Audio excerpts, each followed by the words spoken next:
Chers auditeurs de RFM, bonjour. L'édito d'aujourd'hui porte sur le statut, les situations du Comorien, du citoyen comorien dans le monde et particulièrement dans notre voisinage, les pays de l'Afrique de l'Est. Vous avez appris, vous avez entendu ces jours-ci que 85, pour la plupart des jeunes, même très jeunes, comoriens, étaient arrêtés, étaient en garde à vue ou même en prison au Kenya, où on leur reprochait d'être sous les griffes de trafiquants humains, de trafiquants d'hommes. Voilà. Ils ont été libérés par les efforts, la mobilisation de certains jeunes comoriens qui étaient là et aussi de Maître Larifou qui s'y est rendu. Cette situation m'amène à poser la question du statut du Comorien dans les pays voisins. À Madagascar, où nous avons des milliers d'étudiants, ils nourrissent des policiers véreux, des agents corrompus qui tombent presque tous les jours sur des jeunes Comoriens pour leur faire payer ceci, cela. Outre le visa qui est très cher et qui coûte beaucoup à des familles modestes qui envoient leurs enfants à Madagascar. Or, c'est un pays très proche de nous, avec lequel nous avons été là nous avons été ensemble pendant plus d'un siècle. Pourquoi n'y a-t-il pas un accord qui nous exempte de visa? Pourquoi?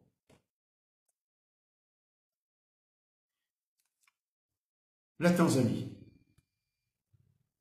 et le Kenya, c'est pareil. Souvent, aussi, des agents corrompus profitent des Comoriens qui sont là, non seulement les visas sont chers, mais aussi on menace les citoyens comoriens. Les jeunes qui partent faire des études sont soumis à des chantages, à des pressions parfois difficiles, qui les déstabilisent psychologiquement. Alors, il faut réagir. Il faut réagir. Il faut que le gouvernement réagisse. Cette situation où les Comoriens ont vu leur statut baisser de plus en plus au niveau mondial,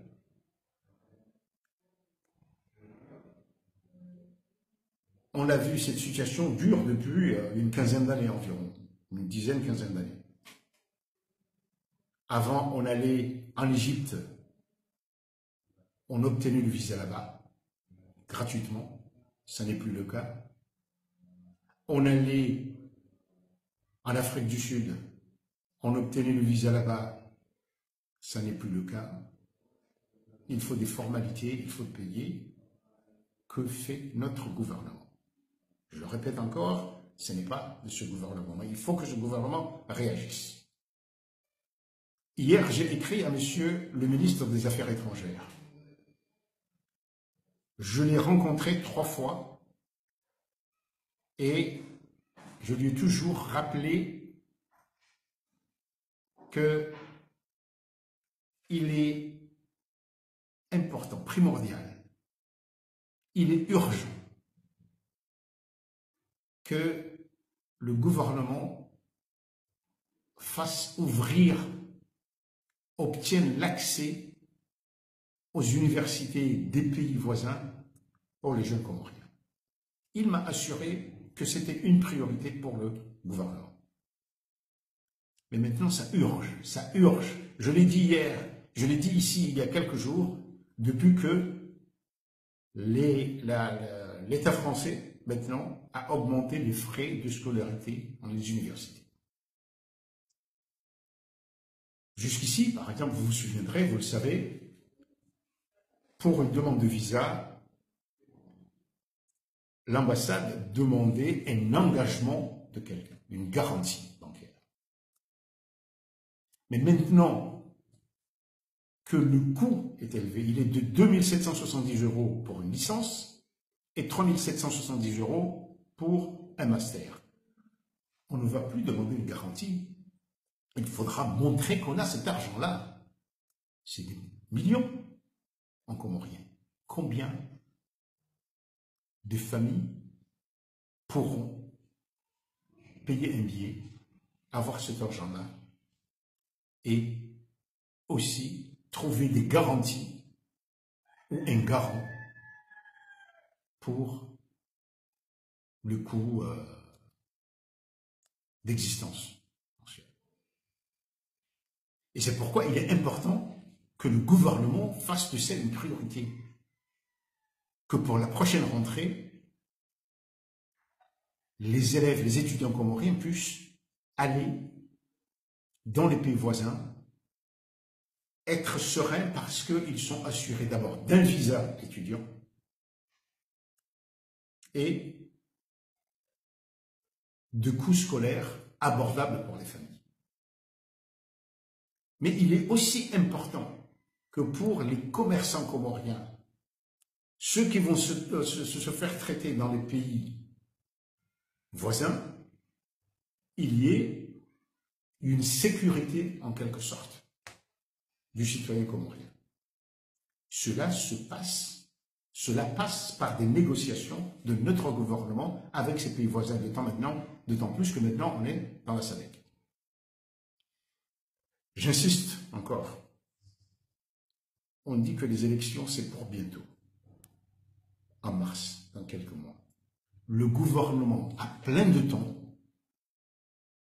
pour faire de cette question une priorité, envoyer des missions.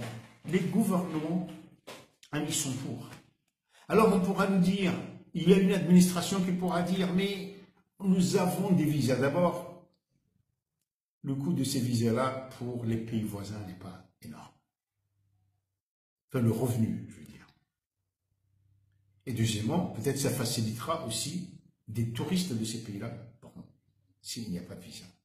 Mais dans tous les cas, si demain un candidat vient devant vous, demandez-lui qu'est-ce que vous avez fait ou qu'est-ce que vous envisagez de faire pour que le Comorien soit libre de voyager dans son voisinage. Et surtout, qu'avez-vous fait, qu'allez-vous faire pour que le jeune Comorien accède aux universités?